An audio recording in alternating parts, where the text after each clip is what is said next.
Caros alunos, sejam bem-vindos. Agradeço vocês novamente a participação. Vamos à nossa terceira aula, ok? Revisando um pouquinho o que nós deixamos lá para trás. As emoções ficam de fora dessa negociação. Temos que pensar o que nós desejamos para essa negociação, qual é o objetivo, o que estamos dispostos a abrir mão, o que gostaríamos de conquistar e, importante para tudo isso, informações. Informações fidedignas, informações corretas, informações na medida do possível, mais exatas possíveis. Pois não? Deu para entender nesse contexto, gente? Então, partimos hoje, né, para chegar até os tipos de negociadores, né, para vocês entenderem aí, dentro de todo esse alicerce que eu já passei para vocês em um determinado momento, nas aulas anteriores, nós vamos partir então para a parte um pouco mais técnica. Os tipos de negociadores, como é que eles trabalham, como é que eles pensam. Às vezes, num determinado momento aqui, você pode se identificar com algum estilo que pareça ser o seu, né? Mas o interessante é que nós, como negociadores, que agora nós já sabemos o que é, como é que é pensar como negociador, né? Então nós aqui como negociadores, nós temos que pensar estrategicamente. Talvez um estilo de negociação X ou Y que possa parecer mais comigo, ele não seja tão eficaz nesse momento, naquela negociação ali propriamente dita, para aquela situação em concreto, ok? Às vezes mudar o estilo para se adequar a essa negociação que está por vir, tá bom? Então vamos dar uma olhadinha, acho que eu vou só colocar aqui para vocês, desculpe, colocar aqui para vocês, eu acho que o último slide que nós falamos ontem, né, depois dessa busca de informações, né, levantar as necessidades, que é o que nós já dissemos, nós vamos pegar informações, dessas informações nós vamos tentar levantar as necessidades do nosso oponente. Em uma negociação, é importantíssimo saber ouvir e identificar o que está sendo omitido. Eu acho que nós nem falamos esse slide na última aula, né? Então vamos um pouco mais a fundo aqui. Em uma negociação, o que é importante? É você saber ouvir, tá, gente? Vamos voltar aqui. Voltem aqui comigo um pouquinho. Saber ouvir. Grande parte das pessoas nesse universo louco que nós vivemos não sabe ouvir, não sabe. Eu sei, professor, não sabe. As pessoas às vezes fazem de conta que estão ouvindo, estão numa outra dimensão, pensando em outras coisas, principalmente quando nós estamos em aula, que nem nós estamos aqui, grande parte dos alunos somem, né? Eles vão viajar, eles vão para outros locais, né? Em outras dimensões, eu não sei para onde eles vão. Mas numa negociação, importantíssimo, gente, importantíssimo saber ouvir. Deus nos deu 2 ouvidos e uma boca, por quê? Fale menos e escute mais. Mas não é só escutar. Ouça, analise o que está sendo dito e veja pelas atitudes da pessoa que está ali na sua frente, talvez ela esteja omitindo de você, que é o que acontece em quase 100% dos casos. Ela tenta vir falando um monte de coisas e você vê que ela está omitindo informações. Essa omissão talvez seja a chave para ganhar a negociação, tá bom? Então faça isso da melhor maneira possível. Ouça. Saber ouvir é uma dádiva, tá, gente? É uma dádiva. Então, dali você pode tirar grandes elementos para a sua negociação. Como é que ele se comunica, né? A pessoa do outro lado, expressões corporais, fatores considerados não verbais são muito importantes para entender o quadro geral, tá, gente? Com esses pontos sendo observados, as necessidades começam a ser reveladas, bem como as certezas ou incertezas de que essa negociação será cumprida, tá? Tem muito disso também. Às vezes a pessoa está fazendo uma negociação com você, só que ela não vai cumprir aquilo, mas você percebe só de olhar para ela. É importante, novamente, frisar que cada parte dessa negociação seria interessante sempre um especialista para entender, né? Facilitaria muito a obtenção de um objetivo a ser alcançado. Colocando ali novamente, né, deixados de lado as emoções, porque as emoções realmente atrapalham muito uma negociação. Falando um pouco de negociações e falando um pouquinho desse próprio slide, então, nós temos aqui gestos que a pessoa faz normalmente, né? Que nem aqui, estou dando aula para vocês, como todo bom descendente de italiano, eu movimento as mãos, né? Eu não consigo ficar parado. E numa negociação, as pessoas acabam deixando transparecer pelos seus movimentos, pela sua forma de olhar ou não olhar para você, né?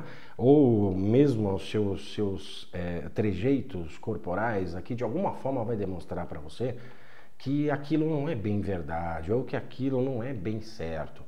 Por quê? Porque o ser humano que não está acostumado a mentir, não é um mentiroso profissional, ele se incomoda com a situação de estar passando informações que não são verdadeiras. Então, isso reflete em seu sistema corporal. Então, com toda certeza, você vai acabar percebendo isso, apesar de você não ter treinamento algum, mas você tem aquele feeling, aquele sentimento de que alguma coisa não está certa quando a pessoa está falando com você. Acredite nisso, porque realmente é verdade, tá, gente?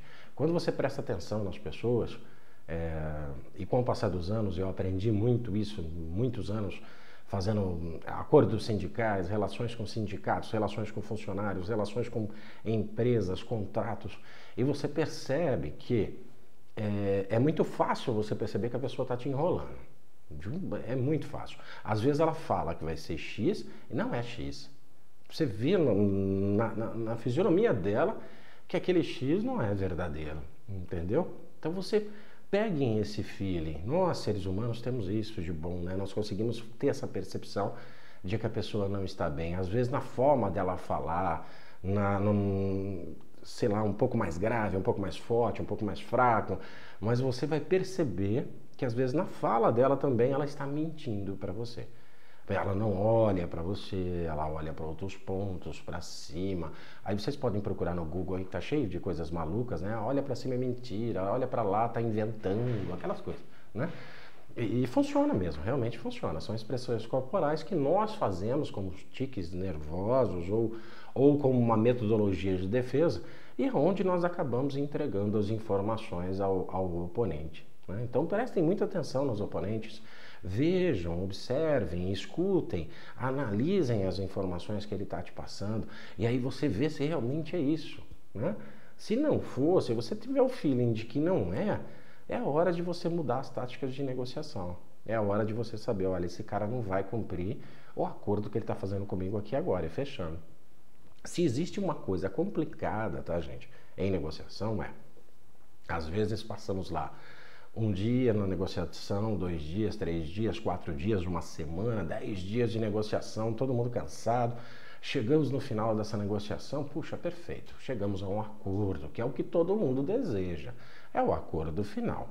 Só que além do acordo final, nós desejamos, e muito, que esse acordo seja cumprido, né? Se ele não for cumprido, fica difícil. E acontece de alguns não cumprirem. Você já percebe logo de antemão que não vai ser cumprido na hora do fechamento. Você já olha para o seu oponente e já fala assim, esse cara não vai pagar, esse cara não vai acertar, esse cara não vai fazer. Ele está fechando o acordo ou por cansaço, ou porque ele não aguenta mais, ou porque ele também não está ligando nem um pouco para a conclusão disso. Mas para que você saiba isso, para que você tenha essas informações, para que você realmente consiga desenvolver isso, você vai pegando essa prática, mas no seu dia a dia você percebe isso, com seus amigos, com sua família, com sua mulher ou seu marido, você percebe que a pessoa está mentindo, né? Você percebe que a pessoa está te enrolando, você percebe que não é bem aquilo que está sendo dito, né? Então usem isso, mesmo que vocês não sejam negociadores profissionais, usem isso como um feeling, tá? Como aquela pulguinha que fica atrás da orelha, né? Aquela pulguinha que vai fazer com que você comece a repensar e fale assim, não, se isso não for para esse lado, eu vou pensar numa solução alternativa, né? É assim que tem que se pensar, tá, gente? E é assim que você tem que analisar. Eu não estou pedindo aqui para ninguém ser neurótico, tá, gente? Porque existem aí pessoas que são neuróticas. Ah, eu acho que aquilo vai acontecer. Nossa, já tem. Não é isso. Perceba a situação em si, no problema em si, e veja se essa pessoa está tendo reações com relação ao que você está falando ou o que ela está falando, que possam levar à dúvida do que possa ocorrer. Tá? Não é ficar feito louco aí tentando achar pelo em ovo, não tem. Tá? Então, peguem isso que todos nós temos intrinsecamente, cada um de nós já detém essa capacidade de saber se o outro está te enrolando por algum motivo, que não seja paranoia, né? Porque no normal nós já temos isso. Todo ser humano tem. Independente dele ser negociador, dele ser o que for, né? Você sabe que a outra pessoa está te enrolando por algum motivo, sabe? Fica aquela pulguinha. Então, usem essa pulguinha como uma estratégia para que você consiga estar fazendo isso diferente mais tarde, tá bom?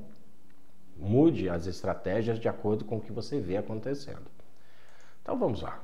As emoções, então, não preciso nem falar, né, gente? Deixe de lado, porque essas emoções é que vão te entregar ou acabar com a sua negociação. Então, você pode também estar passando informações ao lado opositor, de uma forma até mais explícita quando as suas emoções prevalecem, tá bom? Então, vamos lá. Estratégias devem ser traçadas pensando na manutenção dos relacionamentos e da relevância dos resultados. Lembra que eu falei para vocês? Sempre quando vocês forem planejar ou vocês vão ter uma estratégia aí guardada com vocês de alguma forma para aquela negociação, o correto seria sempre você tentar manter os relacionamentos e a relevância dos resultados. Sempre, sempre. Mas tem gente que não quer. Evitar a negociação apenas faz com que os lados percam. Todos os lados percam quando evita a negociação. Ah, professor, mas quem é que vai evitar a negociação? Gente, está cheio de gente que evita a negociação, né?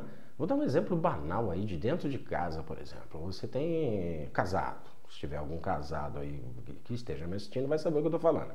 Então, você está casado. Existiu um conflito aqui, sei lá o que aconteceu nesse conflito no casamento. Aconteceu. Aí, ou o marido ou a mulher não querem entrar numa discussão de fato sobre o que aconteceu. E aí foge do problema, evita o problema ao máximo, né? Desvia do problema, coloca embaixo do tapete, enrola, o tapete vai enchendo, aquilo vira uma bola de neve, né? E chega uma hora que explode, o problema vai vir à tona e não vai ficar melhor do que era no começo, vai sempre piorar. Então não evite a negociação, não evite saber o porquê do conflito, não evite achar uma solução para o conflito, né?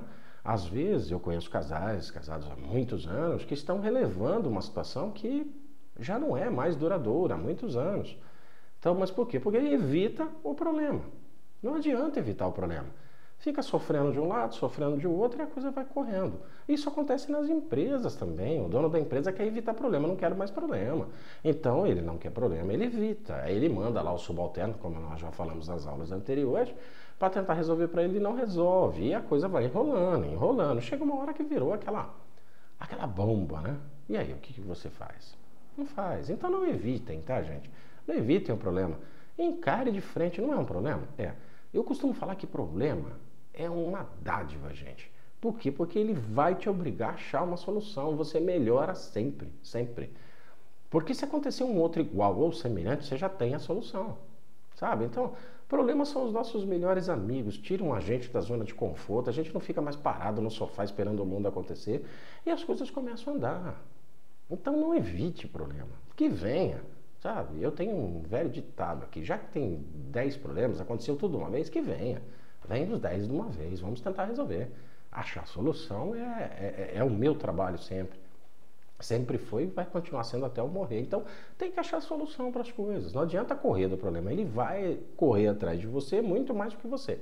Provavelmente ele vai te ultrapassar, vai fazer outras barreiras lá na frente e você não vai conseguir sair desse emaranhado que você mesmo se meteu. Tá? Então, evite evitar o problema. Tá? Ficou meio esquisito essa frase, mas é isso. Não coloque embaixo do tapete, resolva. Encare, bata no peito e resolve o problema. Ah, mas não tem solução. Para tudo tem solução, gente. Para tudo. Só não tem a hora que nós deixarmos esse mundo aqui. E deixamos, não tem como evitar. Então, o resto, nós temos como fazer. Então, tem que ter uma solução, né? Senta, discute, vai, é isso que é negociar. Vamos sentar, discutir propostas, soluções, quais as melhores soluções nessa situação. Então, nós temos que saber o que fazer, né? Agora, não adianta ficar jogando embaixo do tapete e achar que vai acabar. Não vai, não vai. É o grande erro do ser humano é não querer sair da maldita zona de conforto. Essa zona de conforto, a única coisa que ela faz com você é te destruir. Então saia. Você já viu alguém bem-sucedido ficar no sofá o dia inteiro? Não, né? Você já viu alguém que conquistou, sei lá, grandes empresas e fez um monte de coisa e ficar no sofá o dia inteiro? Não. Então larga a mão disso, gente. Sabe? Vá, enfrente os problemas, enfrente a vida, enfrente o que for. Governo, Estado, o que for, em frente. Vá em frente, tá bom? Então vamos voltar lá ao slide. Então as estratégias devem ser traçadas, já falamos, né? Evitar a negociação não resolve, se acomodar em detrimento do relacionamento leva a perdas de todos os lados, né? Colaborar leva ao ganho de ambos os lados através do compromisso firmado, ou seja, se todo mundo colaborar ali, todo mundo ficar, vamos tentar resolver, vai ser bom para todo mundo, vamos firmar um compromisso no final disso e vamos embora. Saber qual é a estratégia a ser utilizada depende do que é considerado a meta final, tá, gente? Meta final. Qual é a sua meta final? É X, tá? Então, que estratégia eu vou utilizar? É aí que você tem que pensar. Neste caso, busca-se apenas um resultado final ou relacionamento para futuro, se faz necessário. Aqui eu quis colocar nesse questionamento o seguinte: o que você está buscando? Que essa relação perdure, como nós já falamos lá desde o início da primeira aula, ou você quer simplesmente que acabe logo esse problema e eu não quero mais ter um relacionamento com esse oponente? Essa é a pergunta que você tem que falar. Dependendo da situação, é o tipo de negociação que você vai fazer. Ser negociador é uma arte, tá, gente? É aprender com o oponente, é ser um camaleão aqui do seu lado, né? Tentando mudar a sua estratégia conforme você percebe a estratégia do oponente. Então, competência e habilidade que pode ser adquirida. Então, é o que vocês estão fazendo aqui hoje. Vocês estão aprendendo o que é negociar, aprendendo como fazer isso, aprendendo a pensar como um negociador. Perfeito? Então, vamos lá para alguns exemplos de negociadores, para a gente começar um pouquinho a falar sobre os negociadores. Tem um que se chama negociador efetivo. O que caracteriza esse negociador efetivo? O que conhece todos os detalhes, verifica fatos, documenta, esclarece pontos de vista, controvérsias, cobre todos os ângulos da negociação, sentimentos e reações emocionais não fazem parte da atuação desse cara. Esse negociador efetivo é o detalhista. Extremamente detalhista e por vezes contesta tudo, até mesmo os membros da parte que ele pertence. Esse efetivo, gente, vamos falar dele. O efetivo é o seguinte, para você perceber que você pode também estar aí recebendo essa informação e estar dizendo, não, eu sou efetivo. Tá, pode ser, mas não significa que você tenha que ser efetivo em todas as negociações. E você também vai poder perceber se o outro lado é efetivo. Então você sabe como ele pensa. Como ele pensa? É um cara extremamente detalhista. É aquele insuportável. Conhece aquele nas empresas insuportável? Você pergunta para ele se o tempo está bom, ele te dá qual vai ser a temperatura da cidade de manhã, à tarde, à noite, se vai chover, né? E provavelmente ele vai te colocar todas as catástrofes, né, que vão acontecer no decorrer do dia em relação ao tempo, né? Mas esse é o cara detalhista, ele é aquele cara que vai nas normas, vai nas regras. Só que ele também tem um lado ruim, ele questiona até o lado que ele está. Se ele está numa equipe aqui, por exemplo, de um lado de negociação, ele está questionando até a equipe dele. Porque para ele tudo tem que ser provado e comprovado através de documentação. Esse é o efetivo. Talvez seja você, perfeito, sabe? Não tem nada de errado com o efetivo. O efetivo, inclusive, ele vai lá, ele vai fazer tudo que tiver para ser feito. Só que se for uma decisão que tenha que existir um pouco de sentimento, eu falo para vocês tirarem o sentimento da negociação, mas às vezes existem algumas negociações que requerem um pouco de sentimento. Vamos dizer que numa negociação, a gente está pensando em empresa, em casamento, não sei o quê, mas às vezes você pode pensar numa relação, sei lá, por exemplo, de um filho, né? Tem que existir um sentimento da pessoa. A pessoa não pode ser analítico totalmente quando você está tentando negociar alguma coisa em relação aos seus filhos. É difícil. Então, às vezes, precisa de um pouquinho de emoção nessa, para que você tenha o bom senso de tomar uma atitude correta, né? Então, às vezes é necessário. Mas no caso desse cara efetivo, ele não tem isso. Ele é uma máquina calculadora. Perfeito? Deu para entender? Então, vamos para o analítico. O analítico coloca seus argumentos de forma lógica. Sempre em busca de uma estratégia mais adequada e adequando as situações quando necessário. Ele se adequa, ele é um camaleão, tá? Então ele é um cara dos argumentos, da lógica, né? Mas ele se adequa à situação se for necessário. Estabelece regras para a negociação, é aquele cara que vai colocar regras na negociação. Por vezes ele perde-se nos próprios argumentos, acontece dele se perder nos argumentos dele mesmo, tá? Ele faz um argumento, ele mesmo faz um contra-argumento que ele mesmo colocou em mesa. Mas por quê? Porque o analítico é assim. Também não detém, ou melhor, não coloca em negociação sentimentos e emoções. A lógica predomina. O analítico, um pouco diferente do efetivo, o que eles têm em comum, né? Não tem sentimentos, eles são voltados à lógica, mas esse cara ele vai mais fissurado nas normas que vão regulamentar a negociação, tá? Então ele vai correr atrás dessas normas de alguma forma. E a estratégia, ele vai sempre procurar uma estratégia bem legal para aquela situação. Ele vendo que aquilo não dá certo, ele adequa essa estratégia, né? Beleza. Só que ele tem o lado também de não colocar sentimentos e emoções, tá? Dentro dessa briga aí, dessa negociação. Se realmente for um caso que necessite envolver pelo menos um pouco, né, de emoção para se pensar numa terceira pessoa, num animal, numa situação, sei lá, que requer isso, né, uma situação prática que requer, não vai ter desse senhor também, né? Então nós temos aí o efetivo, o analítico. Vamos agora para o... Deixa eu fechar aqui. Aí, vamos lá para o relativo. Esse ele tem como característica ser um facilitador entre as partes. Esse cara já é diferente, já percebeu? Ele é aquele cara que vai tentar facilitar essa negociação de algum jeito. Ele estabelece relações com a parte contrária, ou seja, ele vai virar amiguinho lá do oponente. Ele dá a importância aí a sentimentos e emoções. É um cara extremamente sentimental e emoções. Tenta construir uma relação confiável enquanto verifica as fraquezas e a força da parte contrária, tá? Ele é aquele cara boa praça, vai lá, conversa com você, mas mesmo assim ele tá lá tirando, né, e vendo quais as fraquezas do oponente e as forças também que o oponente tem. Então ele é aquele bonzinho, mas ele tá trabalhando. Esse envolvimento, por vezes, faz com que eles se percam, né? Ou seja, eles não perdem o foco no objetivo que você tá ali para alcançar. Esse estreitamento das relações o faz perder o controle do que é revelado à outra parte, deixando-se levar pela emoção. O que eu quero dizer com essa última parte, tá, gente? Esse relativo é aquele boa praça.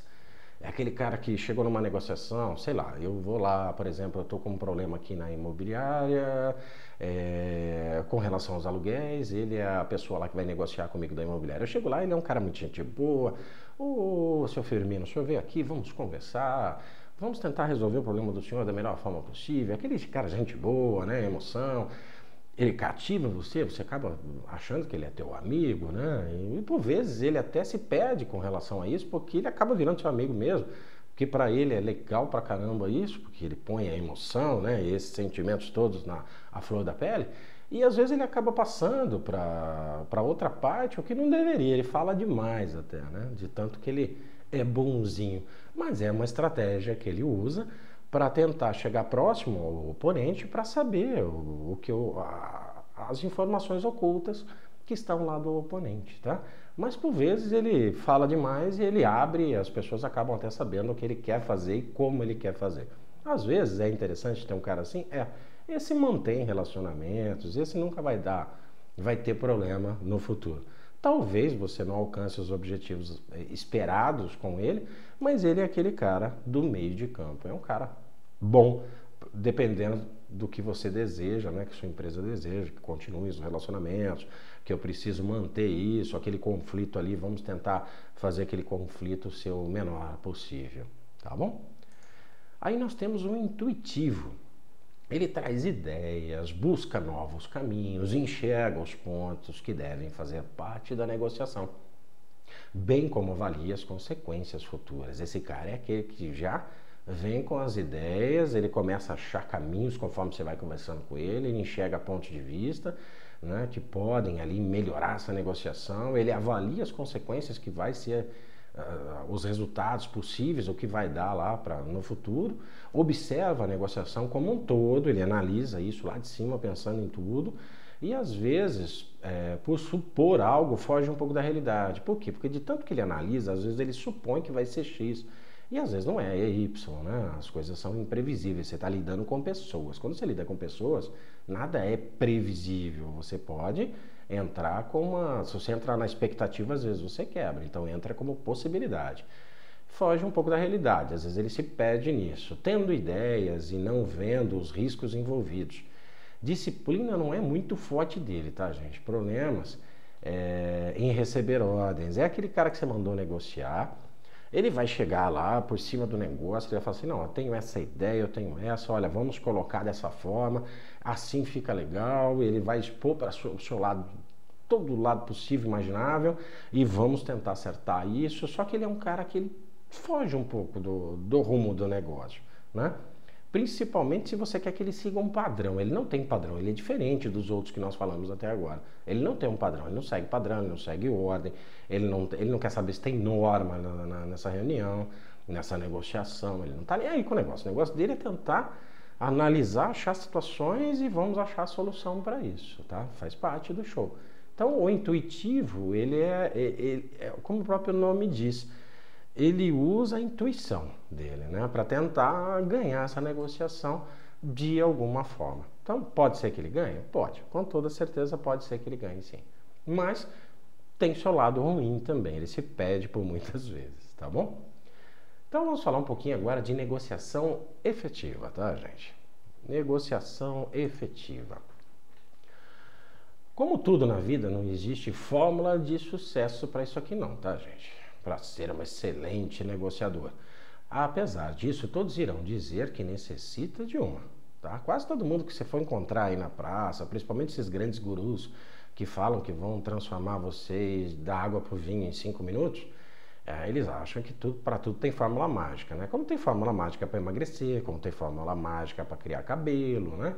Para nascer cabelos e aquelas coisas milagrosas que vocês veem hoje. Não existe, tá? Não existe uma fórmula mágica. Você tem que se adequar à situação e colocar um estilo diferente para cada negociação para você conseguir vencê-la, senão você não vai conseguir. Apesar de, todos vão falar, né, alguns fatores podem ser descritos para dar um norte para a negociação. Então, como não existe uma formulazinha mágica, tá, gente? Não existe uma formulazinha mágica, existe o quê?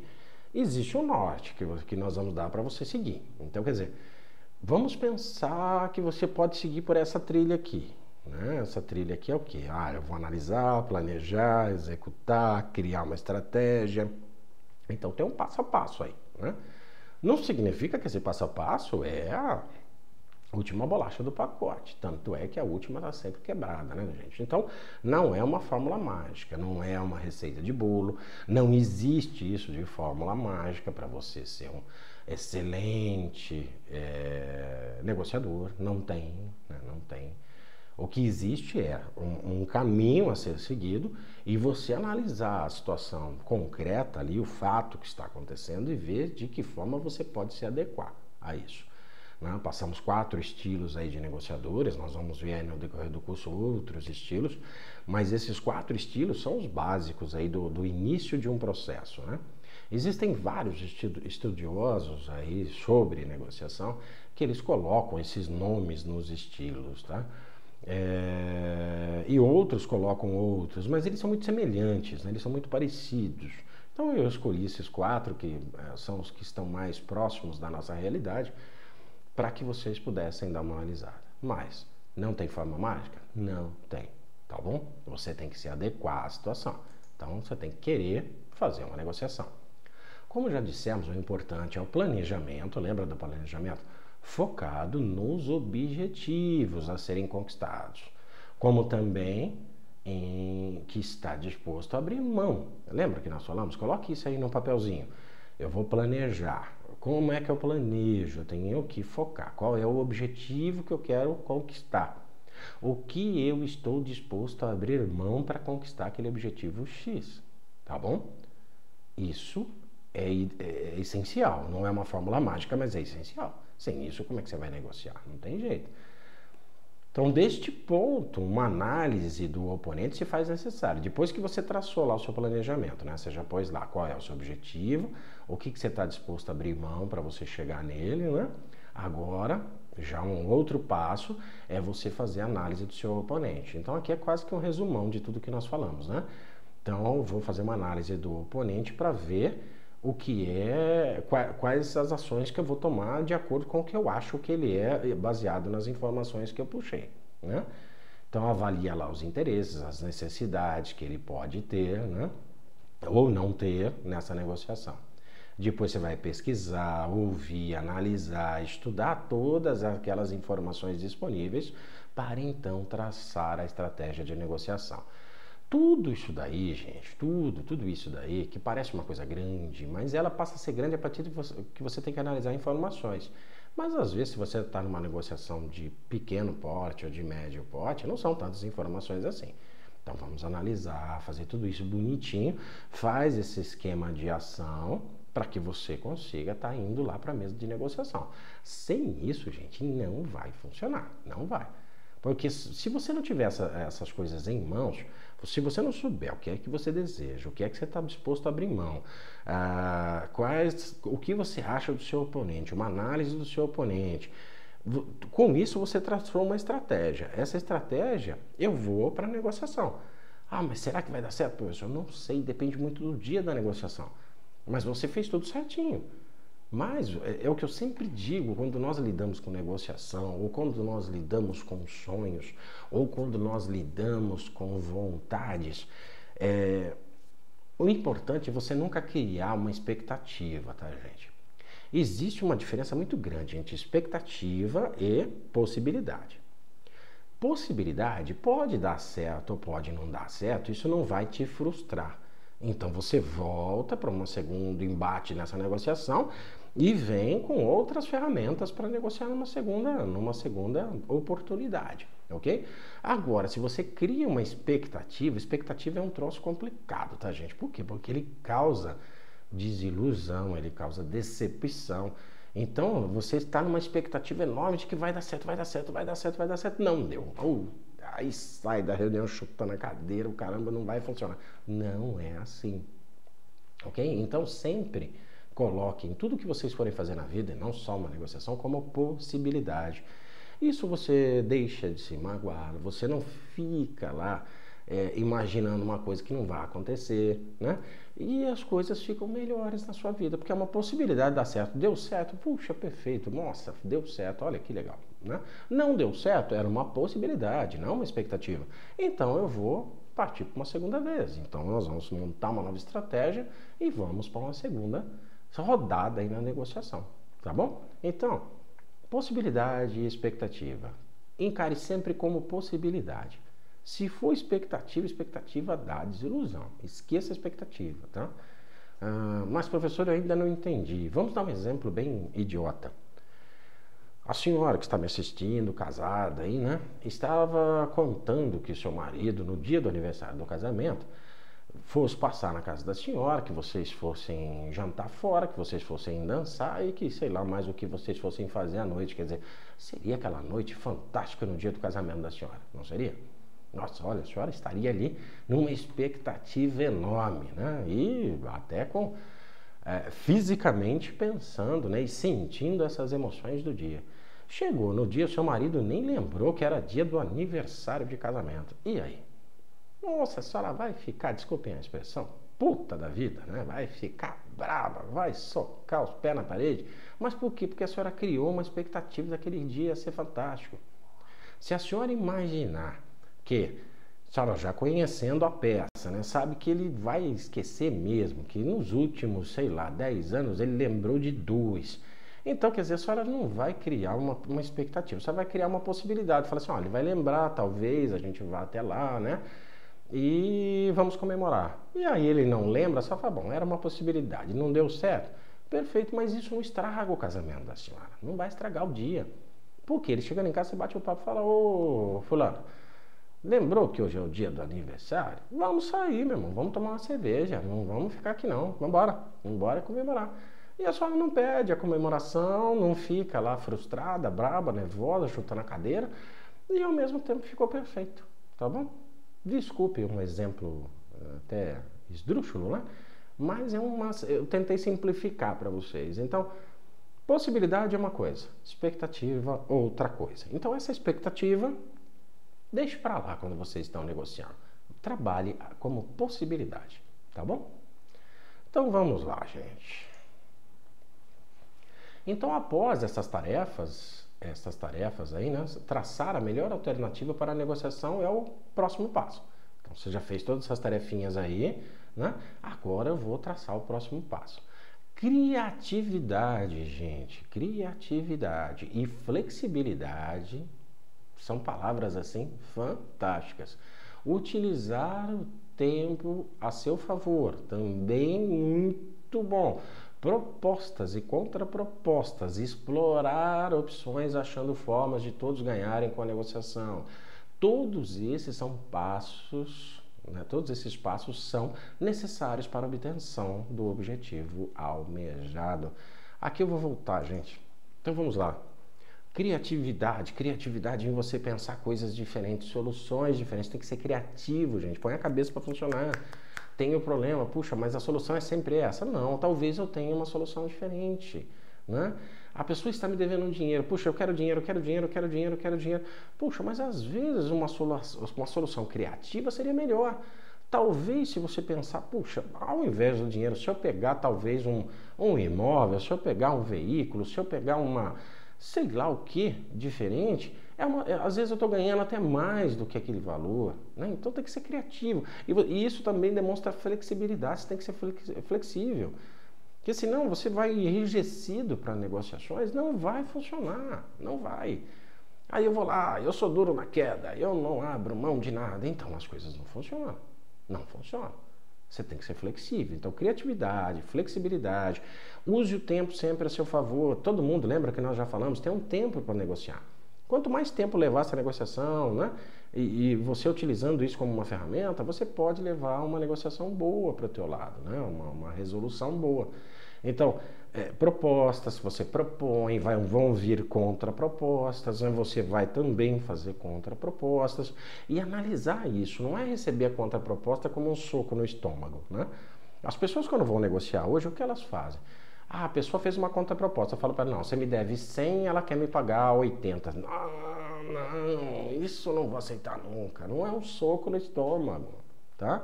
Então essa sensação tem que ser deixada de fora. É uma contraproposta, analise. Depois você coloca a pessoa se sim ou se não, né? Mas de imediato saber que isso é uma pancada, que isso vai resolver, não vai resolver a sua vida. Não vai. Você está indo para uma negociação, você não está indo para uma guerra louca, todo mundo atirando na sua cabeça, tá? Apesar de algumas negociações até parecerem assim. Mas não é essa a ideia, tá bom? O negociador deve saber lidar com os poderes envolvidos nessa negociação. Ele tem que dar ênfase no trabalho em grupo, não é só ele, eu não sou a última bolacha aqui, eu tenho um grupo de pessoas, ou se sou só eu, que alguém esteja me ajudando de alguma forma, ou então que eu dê ênfase. Se for um grupo, vamos trabalhar. Todo mundo do grupo, né? Dar importância a todos os envolvidos, realizando o acordo e firmando o compromisso. Com isso, a possibilidade e a confiabilidade e ainda a chance de novas negociações futuras. Ou seja, se eu estou dando valor ao meu oponente, se eu estou dando valor a todos que estão envolvidos nessa negociação, porque tudo é uma questão de valor, né, gente? Tudo tem valor. É um valor ético, é um valor emocional, é um valor... De qualquer forma, está envolvendo valores, né? Negociações futuras são muito interessantes. Porque hoje estou negociando com fulano, amanhã eu posso estar negociando com fulano de novo. Então sempre pensar nisso. Um negociador lida com pessoas e quanto mais souber lidar com elas, mais sucesso obterá nas negociações.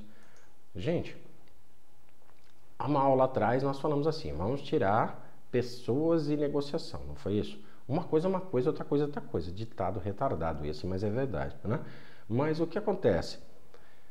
Apesar de eu tirar o meu sentimento em relação a pessoas, mas eu estou negociando com quem? Não é com uma máquina, é com uma pessoa. Então, você tem que saber lidar com gente. Como que eu sei lidar com gente, professor? Com essas táticas que nós estamos passando para vocês e vamos passar ainda, né? Porque lidar com pessoas é uma das coisas mais loucas que tem no mundo. Por quê? Porque pessoas são imprevisíveis. O ser humano é imprevisível. Você nunca sabe a reação das pessoas. Às vezes você convive com uma pessoa há 30 anos e você não a conhece. E aí você vai falar, não, professor, eu conheço. Não conhece. Eu digo para você de coração que você não conhece. Não. Se uma hora acontecer um fato que não aconteceu nos 30 anos que você a conhece, você vai ver uma reação que você nunca viu. Posso garantir isso para você. Então, ninguém conhece ninguém 100%, ninguém conhece ninguém nem 90%. Nós não conhecemos, o ser humano é imprevisível. Então, você como negociador tem que pensar o quê?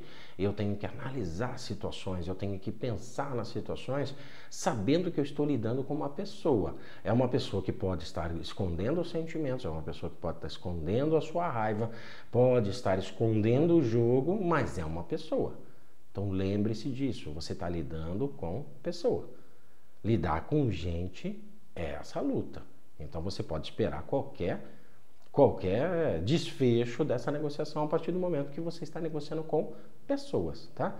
Então quanto melhor for isso, quanto melhor saírem satisfeitos todos de uma mesa de negociação, mesmo que não seja o 100% que todo mundo desejava, melhor, gente. Por quê? Porque essa pessoa que está lá do outro lado não vai ter sentimentos ruins por você e às vezes as relações permanecem por muito tempo, né? Às vezes eu estou lá numa negociação, por exemplo, uma relação sindical, uma negociação sindical, não adianta eu ir lá ficar brigando com o sindicato que nem louco, o sindicato vem brigando comigo, dando porrada no portão, batendo nos outros, aquela coisa toda, sendo que nós vamos ter que ter uma relação de hoje para sempre, né?